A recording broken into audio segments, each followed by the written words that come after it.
Bom dia a todos, bom dia a todas. Sejam muito bem-vindas e bem-vindas a mais um ICL Mercado Investimentos. Hoje, quarta-feira, não é quinta, mas é dia de entrevista, porque amanhã é feriado, então a gente trouxe o entrevistado para hoje.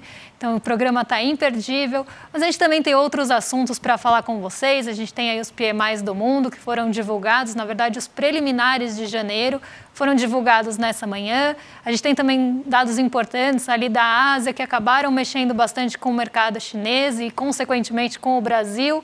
E a gente vai falar de outros assuntos aí também com vocês, de conta de luz, imposto de renda, assuntos importantes também que mexem com o nosso bolso. Então hoje aí um dia de agenda não tão cheia, mas de assuntos bem importantes para a gente falar. Bom dia, Débora, tudo bem com você? Bom dia a todos os nossos telespectadores. Hoje o nosso entrevistado é Davi Decache, assessor do pessoal na Câmara. A gente também é doutor em Economia pelo UNB, vai falar sobre déficit fiscal e novo arcabouço fiscal aí do governo. Vamos ver as opiniões dele em relação a tudo isso. Vamos falar também aí da nova tarifa que deve acontecer agora nesse ano de 2024. A gente vai explicar por que existe essa mudança, quais são os critérios utilizados para tudo isso. Temos também imposto de renda, Lula parece que vai corrigir a situação. Vamos ver se a gente consegue também falar um pouco aí do orçamento do ano da arrecadação fiscal de 2023. Mas como todo dia, Débora, vamos lá e vamos já ver as agendas de mercado aí para saber o que o nosso telespectador tem que enfrentar no dia de hoje. Olha, hoje, como eu falei, a agenda está mais vazia. Ontem também não era um dia de agenda cheia. Hoje a agenda segue aí mais vazia. O que deve ficar mais aí no centro, mais no radar do mercado, são os PMIs que já foram divulgados no Japão, na zona do euro, no Reino Unido e na Alemanha. Então, assim, a gente já tem uma divulgação de PMIs preliminares de janeiro. Agora, às 11h45, saem os dados dos Estados Unidos. Então, mais aí um PMI que deve ficar no radar. PMI, para quem não lembra, é o Índice de Gerente de Compras. Ele traz ali um termômetro das atividades dos setores, então, setores industriais, de serviços e de forma composta. A gente vai dar uma passada por isso. Aqui no Brasil, a agenda está mais limitada ao IPCS de capitais calculado pela FGV da terceira quadricemana. Então, um dado aí com pouco peso na agenda, então deve ficar bem em segundo plano. E quem fica também no radar hoje são os balanços trimestrais, assim como ontem. A gente tem divulgações de balanços importantes acontecendo antes e depois do fechamento. Ontem a gente teve um peso bem grande dos balanços trimestrais dos Estados Unidos, né, pesando bastante no Dow Jones. Então hoje a gente deve ter também uma atenção voltada para isso, até porque, pensando em dados relevantes que saem no exterior, a gente tem os estoques de petróleo, até se puderem passar aí para o pessoal de casa acompanhar. A gente tem os estoques de petróleo sendo divulgados agora às 12h30 e depois a gente tem IBM, Tesla e AT&T divulgando aí seus balanços trimestrais. Então, uma agenda realmente enxuta, né, com poucos aí condutores, mas os balanços, então, devem ganhar um peso maior em relação a isso. Vamos, então, para a notícia do nosso dia, a primeira que a gente sempre coloca aqui, que é a notícia das bolsas, né? Que lá está tudo que vocês devem esperar, o que pode afetar aí a vida de vocês aí em relação aos mercados, o que aconteceu ontem já, principalmente em relação à Ásia, né? Então vamos já fazer esse giro pelo mundo aí falando da Ásia, para depois falar dos PMIs, Débora? Vamos sim, porque lá na Ásia teve boa notícia, né? O otimismo que a gente teve ontem ali na China, né? A gente teve aquela expectativa de que o governo chinês coloque ali 278 bilhões de dólares no mercado como uma forma de tentar estimular o mercado financeiro.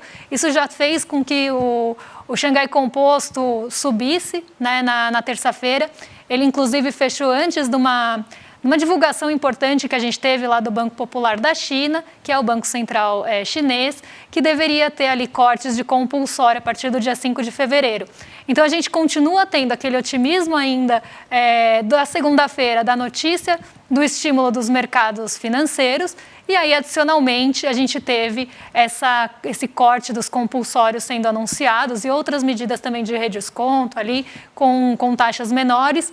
Isso fez com que os outros mercados que ainda não estavam fechados, que não é o caso aí do Xangai Composto, porque ele não chegou a pegar o otimismo dessa notícia, ele surfou na notícia do dia anterior, a gente viu os outros mercados asiáticos aí conseguindo capturar esse otimismo. Então, a gente vê o Hang Seng, por exemplo, né, fechando em 3,49% positivo nessa manhã.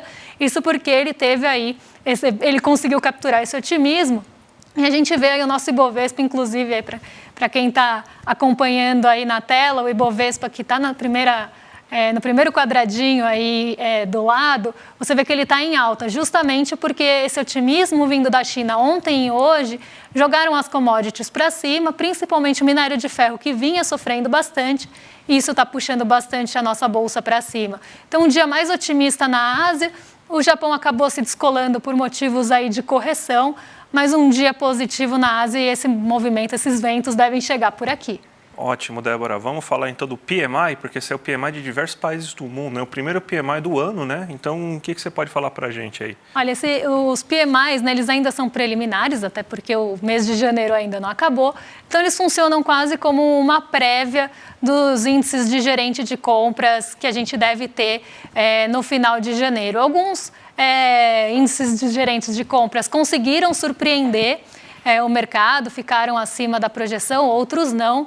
Então, a gente vê aí como é que os setores estão performando nesse comecinho de ano, né? O que se espera desses setores, porque, como eu sempre falo aqui, o PMI ele funciona como um termômetro para a gente entender como é que está o ritmo de crescimento ou de encolhimento dos setores de uma forma geral.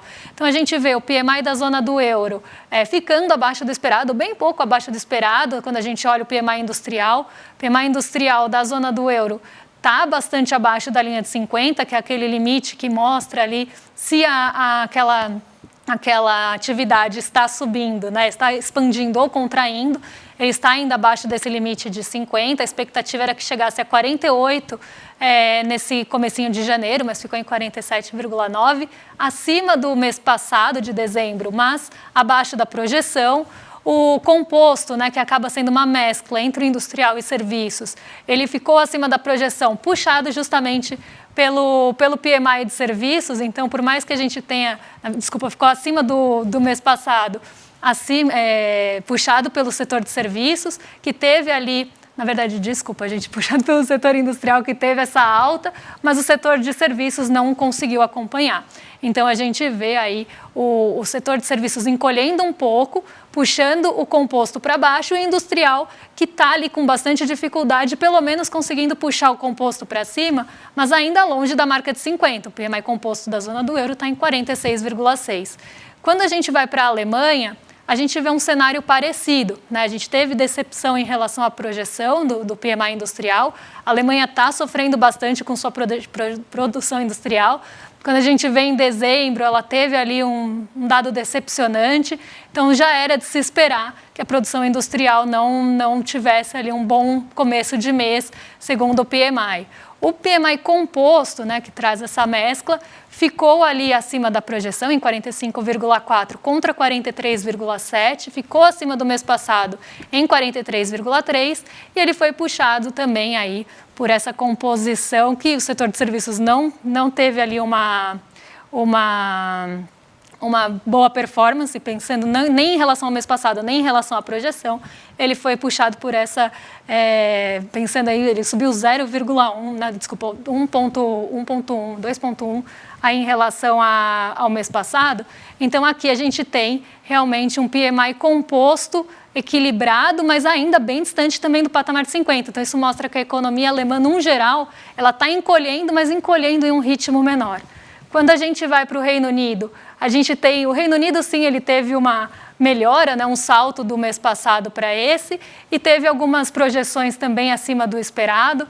Então, a gente vê principalmente aí no setor de serviços, o PMI tendo uma boa performance e é justamente melhor do que o mês passado.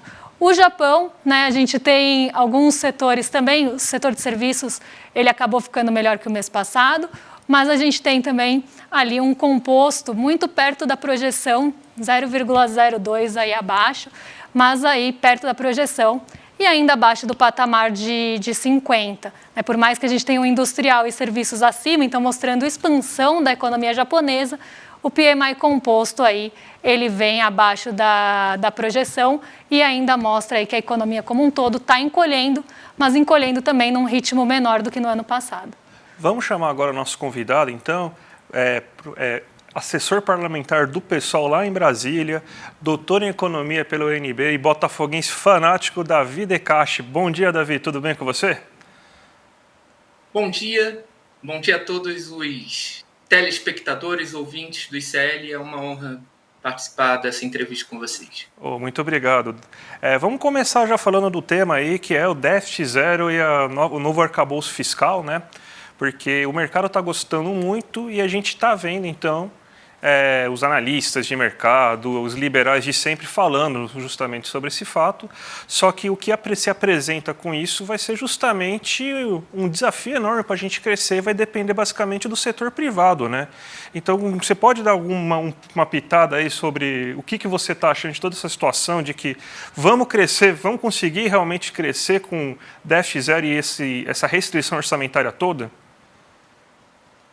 Tem um ponto muito interessante nesse debate, que são os erros do mercado desde sempre, né? Em 2023, nós tivemos uma expansão fiscal real na casa dos 10% de gastos primários. Os gastos subiram muito forte. Eles falavam que no início do ano, diante dessa situação obtida via PEC de transição, que o Brasil teria uma mega inflação, desvalorização do câmbio, isso forçaria as taxas de juros subirem, com impactos negativos no investimento privado. Então, nós teríamos um desastre completo, e isso era o cenário que eles traçavam para a forte expansão fiscal que nós presenciamos em 2023. Para 2024, eles estão otimistas, então eu estou pessimista, porque essa expansão não vai acontecer. E sem gastos públicos, ativando a economia, investimentos públicos, novo PAC, aumento de salário mínimo, aumento de servidores, reajuste de Bolsa Família, sem esse amplo conjunto de políticas, o país não cresce.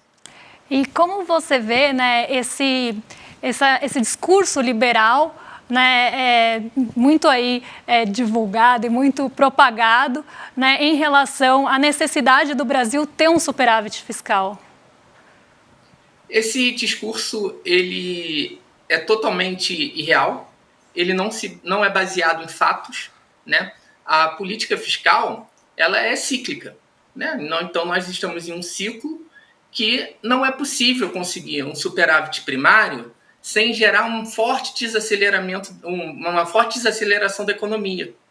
E negar essa realidade só pode ser o oportunismo de quem quer destruir os mecanismos do nosso estado de bem-estar social, os direitos sociais da Constituição, destruir investimentos públicos em prol de quê? De um processo de mercantilização, de protagonismo do setor privado. Em todo o mundo, nós presenciamos déficits nos países centrais. Na pandemia, nós fizemos déficits gigantes. E um processo de reconstrução cíclico como esse exige uma política deficitária. Não tem problema nenhum, está acontecendo isso no mundo todo. E para a gente fechar aqui, uma última pergunta aqui, Davi. Quando a gente está olhando aqui o cenário brasileiro, o Haddad ele está tentando muito, né, agradar o mercado, sendo muito fiscalista, né, falando sobre essa necessidade de responsabilidade fiscal, e nem com isso ele consegue agradar o mercado, que vai lá e fala diversas vezes que mesmo com todos esses acenos ele é um irresponsável fiscal, né? E você acha que já não passou da hora da gente, já que nunca vamos ser aceitos pela Faria Lima, da gente tentar realizar nossa política, já que você, ainda mais que é um seguidor do MMT, sabe, acredita mais do que ninguém que gasto fiscal não vai falir nenhum país quebre na sua própria moeda? Perfeito, esse ponto é muito importante. Por quê? Para o nosso ouvinte entender. Um país que emite a sua própria moeda não pode ficar sem essa moeda. Essa moeda que só ele emite e emite toda vez que realiza um gasto. Ele quebra, sim, em dólar, em moeda de reserva internacional. Caso da Argentina, caso da Venezuela recente. O Brasil não está nessa situação. Nós temos muito conforto em reservas internacionais. Nós fizemos um grande déficit durante a pandemia. Ano passado, em 2023, fizemos um grande déficit. Isso que gerou crescimento econômico, estabilidade de preços, estabilidade de câmbio. Então, é absolutamente falso essa colocação do mercado de que precisamos, custe o que custar, produzir um superávit primário de forma abrupta. Nem no mainstream essa lógica ela está sendo aceita hoje. Ou seja, os neoliberais de fora do Brasil, eles são bem menos conservadores. No Brasil, a nossa classe dominante é extremamente reacionária e ela faz a grande política o tempo todo. Quanto mais a gente entrega, mais ela exige.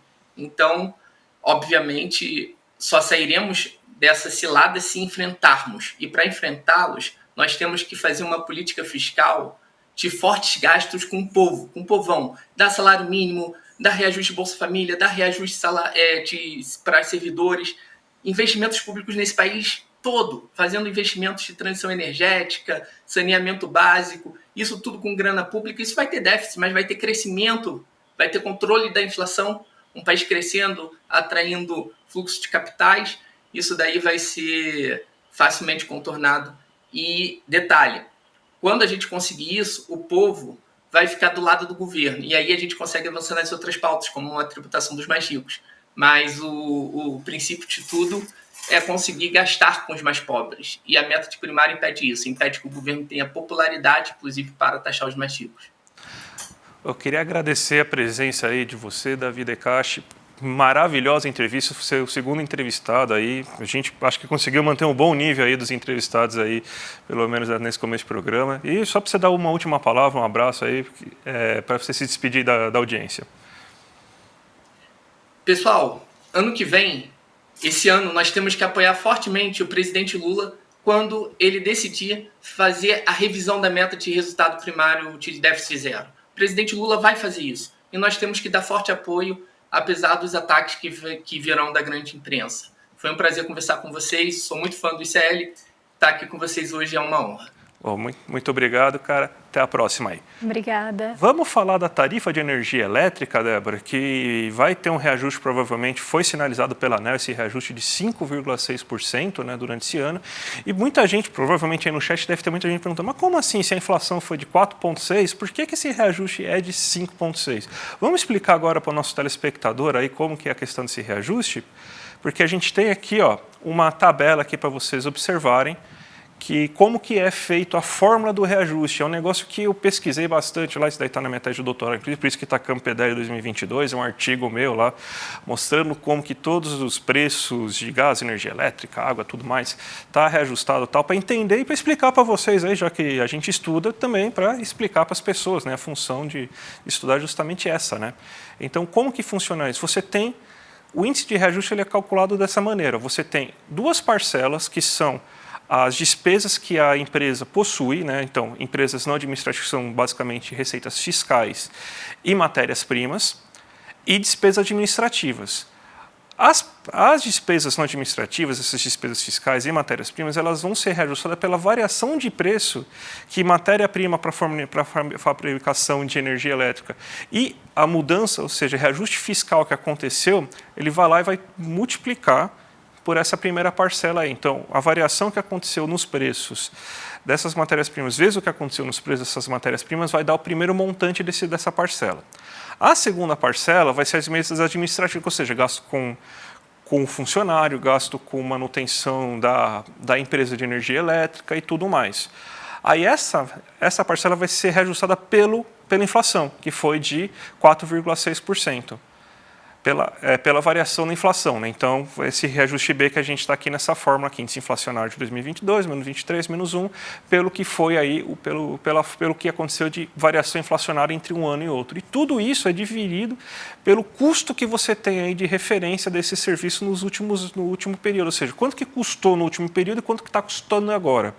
Então, faz-se isso, uma fórmula, um reajuste, e esse reajuste aí é a ANEEL que regula ele, dá 5,6%. Então, é por isso que a gente teve um reajuste acima de 5,6%, acima da inflação agora nesse momento, Débora. É importante, né, a gente entender, né, realmente da onde está vindo esse reajuste para ali não ter também nenhuma dúvida em relação a possíveis reajustes, se está ou não, né, por que ele veio acima da inflação, se está ou não justo. Então, é aí que a gente tem que entender o cálculo, né, para ver da onde vem esses reajustes. E a gente tem mais assunto aí relacionado ao Brasil para tratar com a nossa audiência, né? Vamos falar rapidinho da arrecadação federal, que caiu 0,12% aí em 2023, né?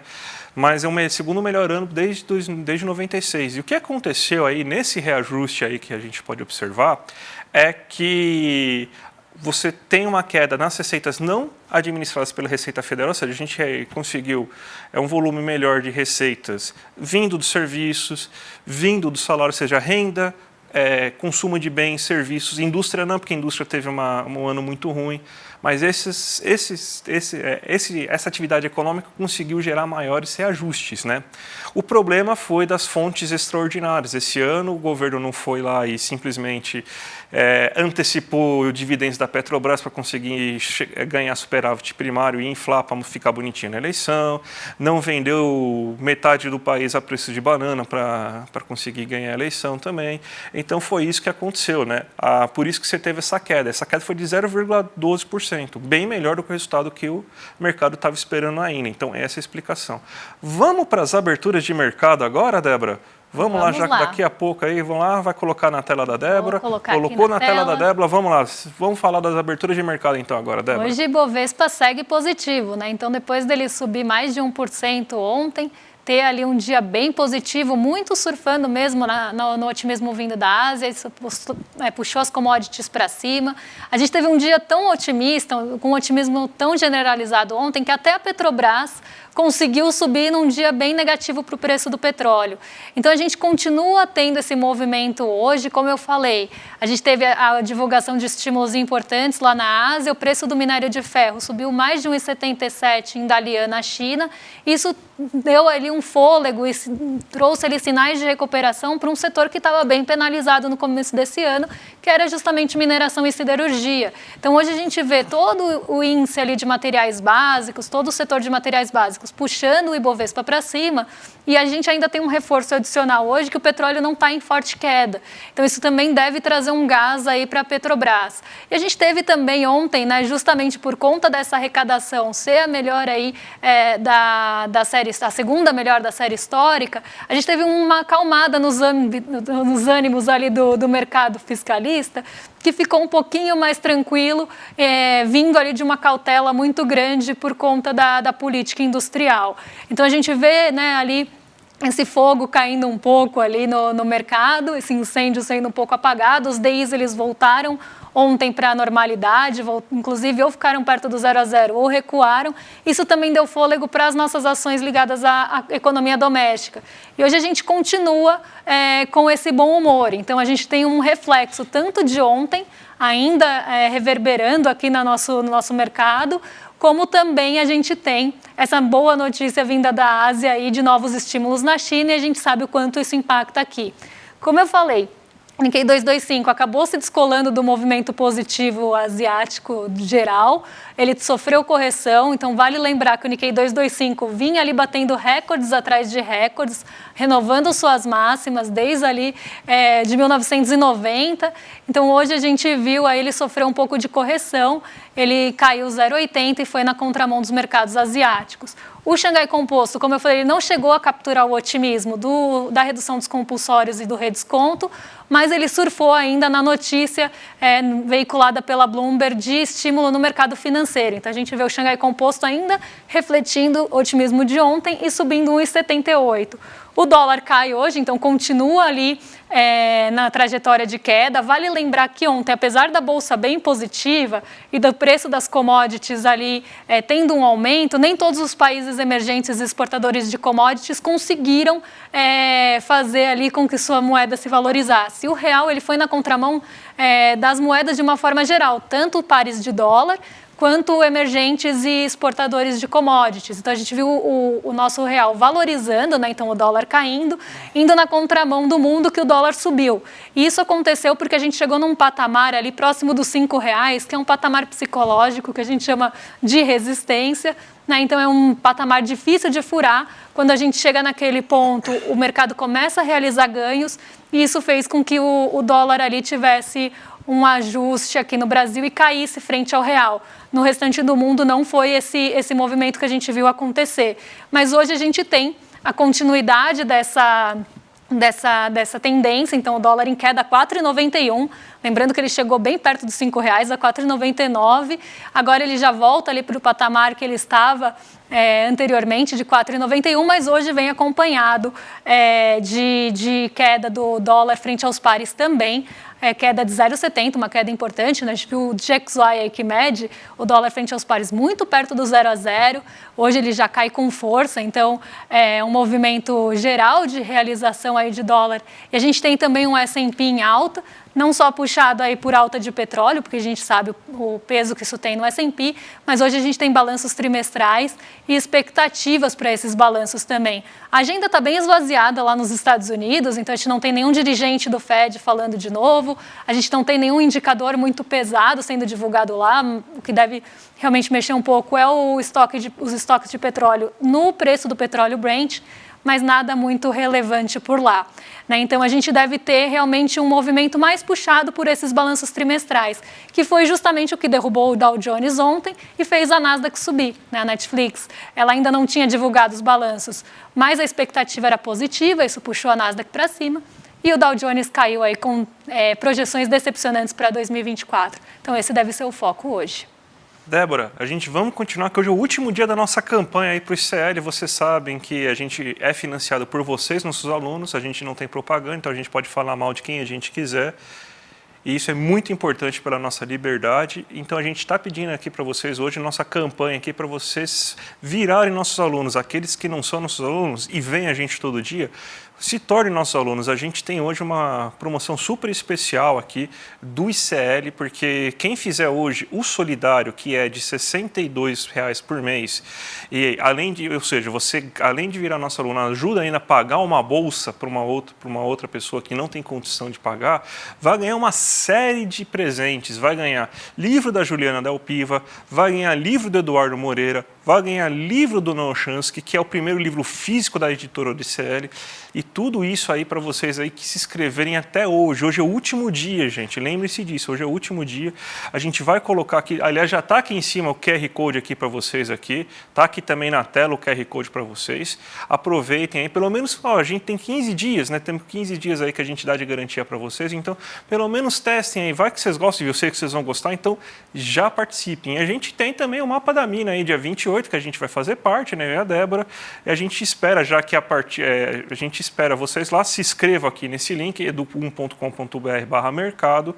A gente sabe que o Eduardo não errou quase nada, aliás, não errou quase nada, não errou nada nas previsões do ano passado. A gente vai falar com vocês lá do que aconteceu em 2023 e do que a gente espera para acontecer em 2024, né, Débora? Sabe quem errou as projeções do ano passado? O mercado, que errou bastante, várias projeções do ano passado, mas a gente não. Então, a gente conta com vocês aí no dia 28, então não deixem de se inscrever.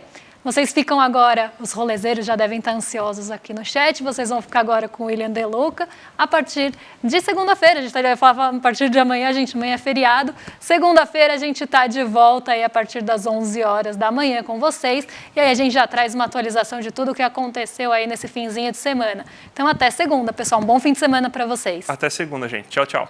Todo ano em janeiro eu faço o meu encontro Mapa da Mina, onde eu falo para as pessoas as minhas previsões em relação ao que eu acho que vai acontecer no mercado financeiro ao longo do ano. A gente sempre acerta bastante, mas em 2023 aconteceu o que parecia impossível. A gente acertou tudo, todos os mercados, mais do que qualquer banco, qualquer corretora, qualquer casa de análise. Nos juros, por exemplo, eu falei que os títulos públicos de médio e longo prazo eles teriam um começo de ano onde as taxas não cairiam, se manteriam em níveis altos. Mas ao longo do ano essas taxas cairiam bastante. Quer ouvir o que eu falei? Vamos lá, puxa o vídeo aí. Devem manter as taxas médias e longas da curva em níveis altos no curto prazo. Ao longo do ano, podemos ver uma queda considerável dos patamares de juros precificados na parte média e longa da curva. Agora, quer ver o que aconteceu? Olha aqui, no começo do ano, as taxas se mantendo no nível alto e ao longo do ano, as taxas caindo bastante para níveis bem mais baixos, exatamente como eu previ. Já viu que você não pode perder o Mapa da Mina de 2024, que vai acontecer dia 28 de janeiro, um domingo, às 8 horas da noite, no horário de Brasília.